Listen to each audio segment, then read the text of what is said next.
moi-même. En tout cas, la personne qui va me faire ça là n'est pas encore née. Ah, toi aussi. Aïe, mais comment tu as pu être capable de faire ça? Mais tu pouvais faire comme ça? Non. Voici comment on agit souvent. Face aux attitudes de certaines personnes, de certains de nos proches, on est toujours prompt à savoir ce que la personne devait faire. On est toujours prompt à trouver la solution quand il s'agit de ce qui concerne les autres. Mais quand il s'agit de nous-mêmes, on a d'autres attitudes. Et sachez qu'on a notre ancêtre. En fait, ça ne date pas de maintenant, hein. On a notre ancêtre. Il s'appelle le roi David. Attendez, je vais vous lire son histoire. Donc, en 2 Samuel 12, le verset 1 on sait que si on va lire. Quand je vais m'arrêter, on va voir. Donc, voilà, je commence. L'Éternel envoya Nathan vers David. Et Nathan vint à lui et lui dit, il y avait dans une ville 2 hommes, l'un riche et l'autre pauvre. Le riche avait des brebis et des bœufs en très grand nombre. Le pauvre n'avait rien du tout qu'une petite brebis qu'il avait achetée. Il la nourrissait et elle grandissait chez lui avec ses enfants. Elle mangeait de son pain, buvait de sa coupe, dormait sur son sein et il la regardait comme sa fille. Un voyageur arriva chez l'homme riche. Et le riche n'a pas voulu toucher à ses brebis ou à ses bœufs. Pour préparer un repas au voyageur qui était venu chez lui, il a pris la brebis du pauvre et l'a apprêtée pour l'homme qui était venu chez lui. La colère de David s'enflamma. David dit, Niawa, yeah! Qu'on peut être méchant comme ça, mais les hommes sont mauvais.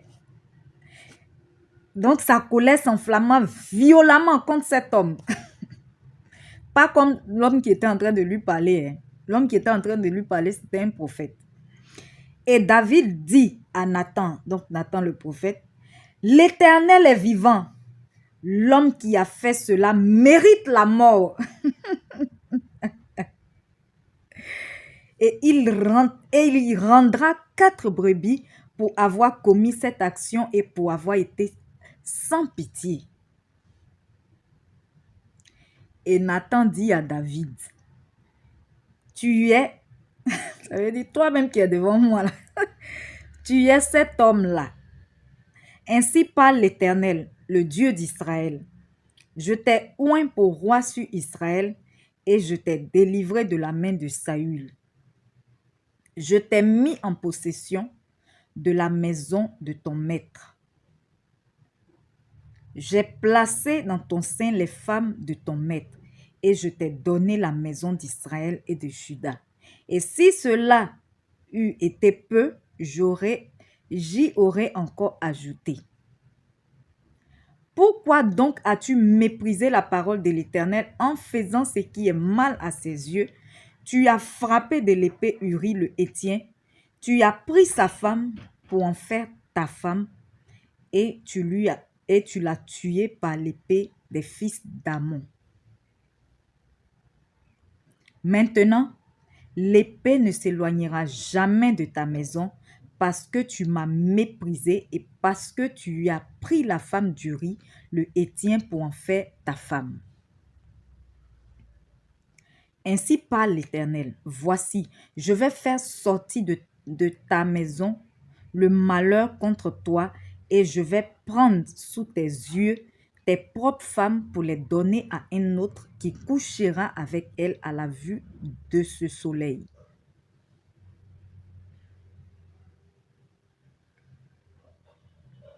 Verset suivant. car tu as agi en secret et moi je ferai cela en présence de tout Israël et à la face du soleil. David dit à Nathan, j'ai péché contre l'Éternel. Et Nathan dit à David, l'Éternel pardonne ton péché, tu ne mourras point. Mais parce que tu as fait blasphémer les ennemis de l'Éternel en commettant cette action, le fils qui t'est né mourra. Et Nathan s'en alla dans sa maison. L'Éternel frappa l'enfant que la femme d'Uri avait enfanté à David et il fut dangereusement malade. David pria Dieu pour l'enfant et jeûna. Et quand il entra, il passa la nuit couché par terre. Les anciens de sa maison insistèrent auprès de lui pour le faire lever de terre, mais il ne voulut point, et il ne mangea rien avec eux. Le 7e jour, l'enfant mourut. Les serviteurs de David craignaient de lui annoncer que l'enfant était mort, car ils disaient, voici, lorsque l'enfant vivait encore, nous lui avons parlé et il ne nous a pas écoutés. Comment oserons-nous lui dire, l'enfant est mort, il s'affligera bien davantage. David aperçut que ses serviteurs parlaient tout bas entre eux et il comprit que l'enfant était mort. Il dit à ses serviteurs, l'enfant est-il mort? Et il répondit, il est mort.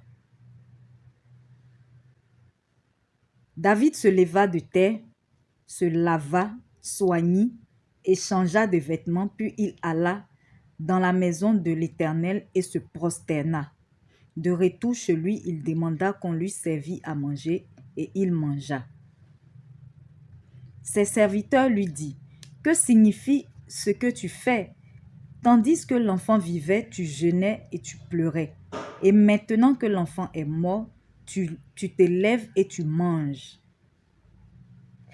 Il répondit, lorsque l'enfant vivait encore, je jeûnais et je pleurais car je disais, qui sait si l'Éternel n'aura pas pitié de moi et si l'enfant ne vivra pas? Maintenant qu'il est mort, pourquoi jeûnerai-je? Puis-je le faire revenir? J'irai vers lui, mais lui, il ne reviendra pas vers moi. Donc, en fait, voilà, je vais essayer de raconter un peu l'histoire, ce qui s'est passé avant pour qu'on en arrive à là. David, c'était le roi d'Israël. Il est écrit dans la Bible même que David était un homme selon le cœur de Dieu. En tout cas, ce que nous devons retenir de David, c'est que quand même, c'était un roi humble qui aimait Dieu. Parce que c'était un homme quand même, hein. Il peut avoir une faiblesse, voilà, mais il aimait Dieu. Parce que quand le prophète lui a dit, il a reconnu sa faute et il a demandé pardon à Dieu. Il a reconnu sa faute et il a demandé pardon à Dieu. Voilà, c'est aussi ça qui est important. Et quand Dieu l'a frappé, quand Dieu même a rendu l'enfant malade, que l'enfant même est mort et tout ça, il n'a pas maudit Dieu. Il a su que vraiment ce qu'il a fait là, ce n'était pas bien. Donc, il méritait en fait ce qui devait arriver.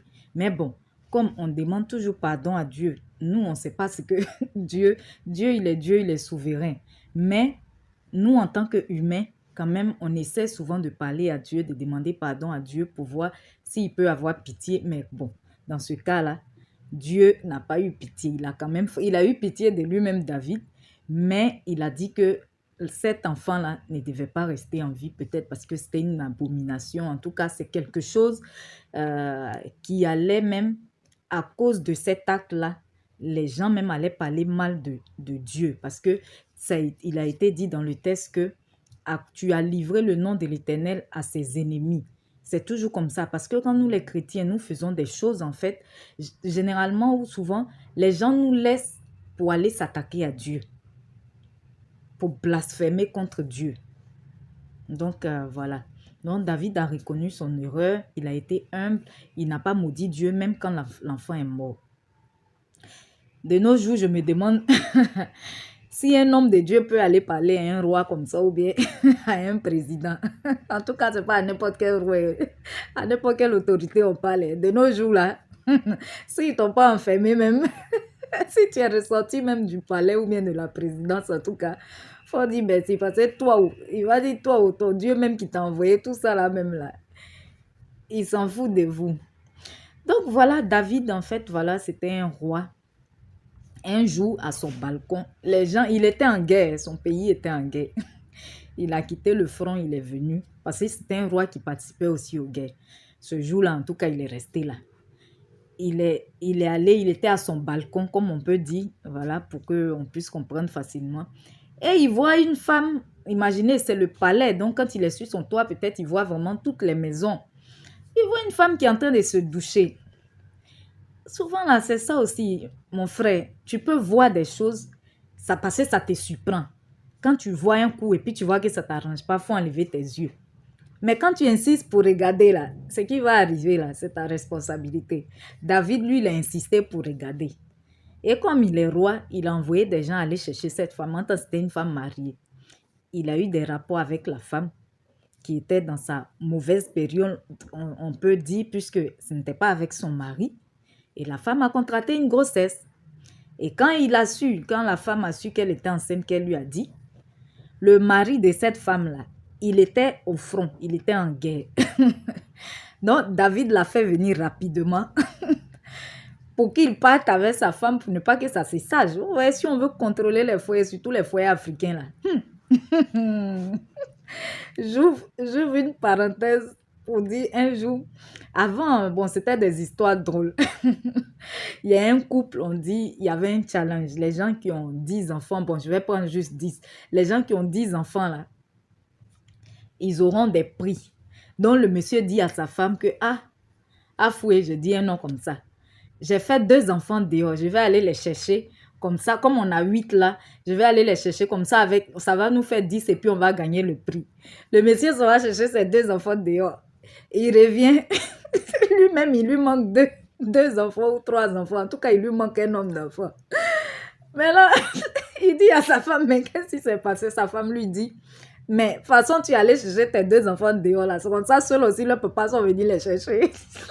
Donc, pour dire que les foyers, surtout africains, là, chez les blancs, là encore même, là, ils font un test d'ADN. Mais dans nos foyers africains, là, si on veut contrôler qui est vraiment enfant du couple, là, il y a beaucoup de couples qui vont se séparer. Voilà. Donc, c'est comme ça, David a fait venir Uri. Uri aussi, il aime tellement son métier. On dit, toi-même, on te donne privilège, va chez toi. David regarde la nuit, voici Uri qui est couché devant le palais. Il envoie des gens pour dire, mais Uri, il faut partir chez toi. Uri dit non, que comment son pays peut être en guerre. Et puis lui, il va aller se satisfaire, il va aller se faire plaisir. David a parlé juste ça. Uri a dormi devant le palais là. Il n'est pas allé toucher sa femme.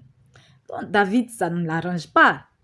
David a fait une lettre au même Uri là pour le ramener au front. Et dans la lettre, il écrit que Uri devait aller donner la lettre là au chef de front là-bas. Je ne sais pas comment on les appelle, mais en tout cas, le chef d'armée qui était au front qui commandait là. En tant Uri ne savait pas que c'était sa propre mort même qu'il était en train de transporter. Donc, David a écrit dans la lettre là. Mettez Uri au devant même de la guerre. Et quand les ennemis seront là, retirez-vous et puis laissez-le seul. Uri ne savait pas. Il allait donner la lettre là, au gars. Le gars a lu la lettre. Il s'est demandé peut-être même que, mais lui là même là, est-ce qu'il est normal ou bien s'il sait même la lettre qu'il m'a donnée. Et effectivement, c'est ce qui s'est passé. Ils ont tué Uri. Donc, on ne peut pas savoir si sa femme est enceinte. On va se dire c'est Uri. Puisque Uri, on dit c'est sur cadavre mort. Parce que cadavre ne peut plus parler. Donc, c'est comme ça Uri est mort. Et c'est comme ça que, voilà, David a pris la femme après, Jean, parce que son mari est mort pour la consoler, un truc comme ça. Mais Dieu, on ne peut pas se cacher devant Dieu. On peut blaguer, on peut mentir aux hommes, mais on ne peut pas mentir à Dieu. Dieu, lui, voit tout. Dieu qui avait tout vu là. Nathan même qui n'était pas là, Nathan le prophète, Dieu a envoyé Nathan vers David pour lui dire, voilà. Donc, Nathan lui a conté ça comme une histoire. Il ne lui a pas dit directement que c'était toi. Et c'est comme ça, c'est cette histoire-là que j'ai lue pour dire que voici, voilà, comment David s'est fâché parce que il voyait une autre personne. Quand il s'agit des autres personnes, on sait toujours quoi faire. On est toujours énervé quand les autres ont fait quelque chose. Et quand il a su que c'était lui-même, voilà. Dieu a dit, voilà ce que je vais faire. Et effectivement, Dieu a tout fait passer. Plus tard, la famille de David était divisée. Son propre fils, donc, il avait plusieurs femmes. Donc, son propre fils a violé sa demi-sœur. Son propre fils encore, celle qu'ils ont violée là, son frère, parce que quand c'est des demi-frères, demi-sœurs là, il y en a qui ont le même père, même mère, il y en a qui sont juste même père seulement et tout ça. Donc, celle qu'ils ont violée là, son grand frère de même mère là, il a tué celui qui l'a violé. Il a fait comme si de rien n'était. Un jour, il a organisé une fête, il a fait boire le gars là, il sent, voilà, les ivrognes là. Voilà, dans une boisson là, on peut vous empoisonner, on peut vous tuer. Il a fait boire son frère là jusqu'à... Et puis, il a envoyé des gens, on dirait, pour le tuer, un truc comme ça. Et celui-là même qui a tué, là, après même, là, il a pris le pouvoir de son papa. Il a chassé même son papa David sur le trône. Quand il a dit que tu as amené l'épée ne s'éloignera pas de ta maison, il a chassé son propre papa. David a fui le royaume à cause de son fils Absalom. Et ce même fils Absalom-là, il a véritablement, comme Dieu avait dit, il a véritablement couché avec les concubines de son père devant tout le monde. Voici le texte ici. Donc, 2 Samuel 16, le verset 21. Et Achitophel dit à Absalom, va vers les concubines que ton père a laissées pour garder la maison. Ainsi, tout Israël saura que tu t'es rendu au Dieu à ton père et les mains de tous ceux qui sont avec toi se fortifieront. On dressa pour Absalom une tente sur le toit et Absalom alla vers les concubines de son père aux yeux de tout Israël. Voilà. Donc, Absalom, c'était le fils de David. Et voilà ce qui avait été dit depuis là, par le prophète. C'est que Dieu a dit que à cause de l'acte que David a commis, voici ce qui va se passer dans sa maison là. Voici ça qui s'est réalisé là aujourd'hui. Nous devons donc savoir par cette histoire que quelquefois il y a des malheurs qui nous arrivent ou des situations que nous vivons qui ne sont pas forcément des attaques, mais c'est Dieu même qui nous frappe. C'est pourquoi nous pouvons prier, nous pouvons jeûner, nous pouvons faire ce qui est nécessaire, mais parce que Dieu a dit que ça va se passer, ça va forcément se passer. David a prié, il a jeûné, il a reconnu son erreur. Mais ce que Dieu a dit, tout est arrivé. Dieu lui a pardonné, il n'est pas mort, il n'y a pas de problème. Parce qu'après, David, quand il a véritablement bien marié la femme, quand les choses se sont bien passées par la suite et que la femme est devenue officiellement sa femme, ils ont eu un autre enfant qui était le roi Salomon. Et c'est ce Salomon-là qui a succédé à son père. Quand vous entendez souvent Salomon qui avait eu beaucoup de femmes, qui était un roi sage, c'est surtout par sa sagesse et sa richesse. C'était l'enfant de cette femme-là, cette même femme-là, après la mort du premier enfant. Donc voilà, des situations que nous vivons, nous allons beau prier, nous allons beau jeûner. Ça ne va rien changer parce que c'est Dieu même qui est en train de nous frapper, même si nous sommes des chrétiens. Voici ça dans l'histoire de David. David, c'était un grand roi, c'est Dieu qui l'a choisi. David, c'était un berger. Il avait beaucoup de frères. Lui-même, dans sa famille, n'était pas considéré. Mais c'est Dieu qui l'a choisi pour être roi. Mais quand il a péché, Dieu était toujours avec lui. Il aimait Dieu, David. Mais Dieu l'a frappé. Donc, toutes les situations là, difficiles que nous vivons là, ça ne vient pas forcément de l'ennemi, mais ça peut aussi venir de Dieu lui-même à cause de nos fautes. C'est pourquoi nous devons nous repentir sans cesse. Même si nous nous repentons, qu'il nous frappe, au moins on s'est repenti. Mais il ne faut pas, on va rester là toujours en train de faire les combats. Mais combats là, tu combats contre qui? Si c'est Dieu même qui est en train de te frapper, tu fais combat. Tu peux combattre contre Dieu. Donc c'est ça qui est là. Dans l'histoire de Nathan également, il parlait du riche et du pauvre. Le riche qui allait prendre la seule brebis que le pauvre avait. Il n'a pas raconté l'histoire comme ça. Ce n'est pas une histoire anodine. Mais c'est des choses même que nous constatons. Même dans la vie aujourd'hui. Ça, c'était une histoire, mais c'est des choses qui peuvent être réelles, qui sont vécues quelque part. Et c'est ce qu'on dit généralement, que les riches s'enrichissent de plus en plus et les pauvres s'appauvrissent. Parce que nous constatons de nos jours que tout est facile aux riches en fait.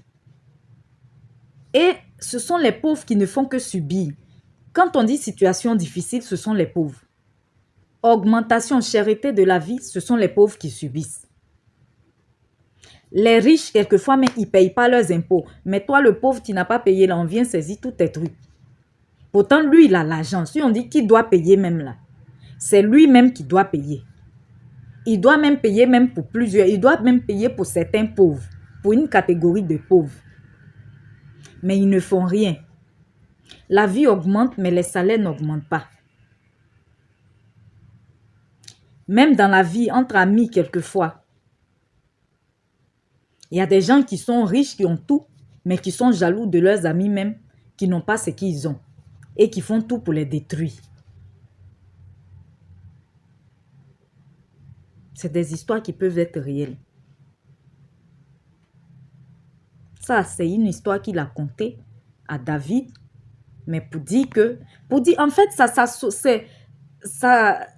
il a raconté l'histoire en prenant peut-être des brebis et tout ça, mais c'est exactement ce que David a fait, parce que David avait plusieurs femmes, il avait des concubines et autres.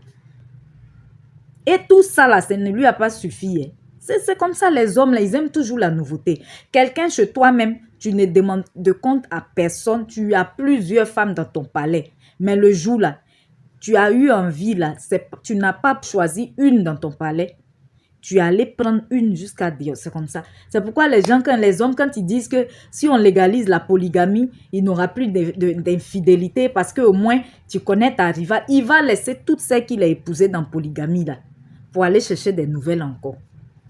L'homme est un éternel insatisfait. En tout cas, les hommes infidèles là, ils sont des éternels insatisfaits parce que quand même, il y a des hommes qui arrivent à se contenter d'une seule femme et pendant des années. Pour ceux qui ne connaissent pas la Bible, peut-être ils n'ont pas encore su de quel David il s'agit. En fait, c'est ce même David-là qui a tué Goliath. Quand vous entendez David contre Goliath, là, c'est ce même David-là. Donc, David qui allait tuer Goliath avec une lance. Nous, on dit une lance-pierre. En fait, c'est avec la puissance de Dieu parce que physiquement, David ne pourrait rien contre Goliath. Goliath n'avait qu'à lever son pied pour écraser David et puis voilà, on n'en parlait plus. Mais il a fait confiance en Dieu. Il savait que ce n'était pas avec sa propre force. Pendant que l'armée même, ceux même qui étaient entraînés, là, ils avaient peur pendant que Goliath était en train d'insulter Dieu. Là. C'est David qui, par hasard, il était allé envoyer la nourriture à ses frères. Il était allé voir ses frères. Et c'est comme ça qu'il a entendu les paroles de David. Il dit, quoi? Comment cet incirconcis peut insulter mon Dieu comme ça? Moi, je m'en vais. Il allait dire à Goliath que moi, je vais te tuer. C'est comme ça, Dieu l'a accompagné et il a tué Goliath. Donc, ce David, même ce même David-là, avant de tuer Goliath, il était berger, comme je l'avais dit. Il surveillait le bétail de son papa. Et quand un lion ou un ours venait prendre l'une des brebis, David le poursuivait jusqu'à se battre, jusqu'à tuer le lion, tuer l'ours pour récupérer la brebis, pour répartir. Donc Dieu l'avait déjà apprêté petit à petit. Donc ce David qui a été oint de Dieu, là, c'est ce David-là qui a été faible devant une femme. Mon frère, ne t'amuse pas avec la femme. Femme qui n'est pas pour toi, là, distancia. Il y a des comportements qu'il ne faut même pas permettre avec elle. Des comportements qui vont t'entraîner dans des situations bizarres. Là. Dans des situations comme David. Là. Il faut éviter ça. Si tu ne me crois pas, là, il faut aller demander à Samson ce que Delilah lui a fait. Donc, devant la femme, là, il faut faire attention, mon frère. La femme, là, on dit le sexe faible, hein? Mais quand, quand la femme représente un danger, là, elle peut représenter un grand danger pour toi. C'est pourquoi tout ce que la femme fait, parce que la femme fait tout avec son cœur. Vous voyez, quand une femme aime, elle aime avec son cœur. Tous tes défauts, elle ferme les yeux dessus. Le jour, elle ne t'aime plus là. C'est-à-dire tous ces défauts là. C'est pas que c'est maintenant elle voit. Et à l'autre, elle voit, mais comme elle était amoureuse, elle fermait les yeux dessus. Maintenant, le jour, elle est fatiguée, elle veut te quitter là. Là, maintenant, même ton sourire même là, ça va l'énerver. Donc voilà, c'est ça. Il faut te méfier de la femme. Quand femme est dans un gang, elle est souvent chef. Et elle est très dangereuse. Quand femme est dans le monde occulte, elle est très dangereuse. Quand une femme fait quelque chose, elle le fait avec son cœur. Donc, elle fait ça bien. Je ne sais pas si je dois dire bien ou bien très mal. En tout cas, elle fait ça propre même. Que ce soit en bien ou en mal. Donc, il n'y a pas à faire de dire je suis ouin ou bien Dieu est avec moi. Dieu était avec David pour tuer Goliath. Mais devant le péché, parce que là où se trouve le péché, Dieu n'est plus. Dieu quitte là. Quand il y a le péché qui vient quelque part, Dieu quitte là. Donc là où il y a le péché là, on se retrouve seul. Quand on est dans le péché, on se retrouve seul. Et l'ennemi peut faire de nous ce qu'il veut. Ça a été le cas de David. Quand il a commencé à convoiter la femme dans sa tête, parce que Jésus pouvait dire que quand tu regardes, le simple fait seulement de regarder une femme et puis de la désirer dans ta tête, tu as déjà commis l'adultère avec elle. Donc quand David a commencé à avoir ses idées tordues là, l'Esprit de Dieu est quitté là. Et il est resté seul avec son esprit humain là. Il est allé prendre la femme pour coucher avec elle. Et ce qui devait arriver arriva. Donc, faisons très attention. Et aussi, comme David, repentons-nous, reconnaissons notre tort parce que c'est vrai, il a péché, mais il a reconnu son tort. Il a demandé pardon à Dieu. Donc, repentons-nous sans cesse parce que même seulement dans la pensée, là, on pêche même plus qu'en parole et puis que dans les actes. Alors, ne nous livrons pas à l'ennemi. Dieu nous dit de nous soumettre à Dieu, donc de nous soumettre à lui et de résister au diable et le diable va fuir loin de nous. Mais si nous résistons à Dieu, parce que quand nous sommes sur le point de pécher, il y a toujours une voix. Donc la voix de l'Esprit de Dieu qui nous reprend, qui nous fait savoir que ce que nous sommes sur le point de faire n'est pas bien. Mais quelquefois, nous n'écoutons pas cette voix-là parce que nous sommes tellement poussés à faire la chose. Là, David, il était tellement poussé à se satisfaire. Il devait vraiment avoir cette femme dans son lit que quand même l'Esprit de Dieu lui parlait, il a préféré négliger, faire taire cette voix-là et puis faire ce que lui, il avait envie de faire. Il a résisté à Dieu, il s'est soumis au diable. Et le diable est resté tout près de lui. Et le diable l'a frappé.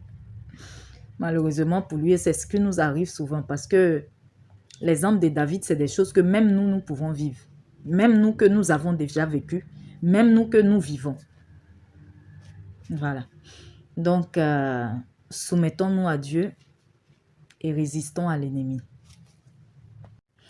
Et surtout, arrêtons de condamner les autres et de leur donner des solutions que nous-mêmes, nous ne serions pas capables d'appliquer s'il s'agissait de nous.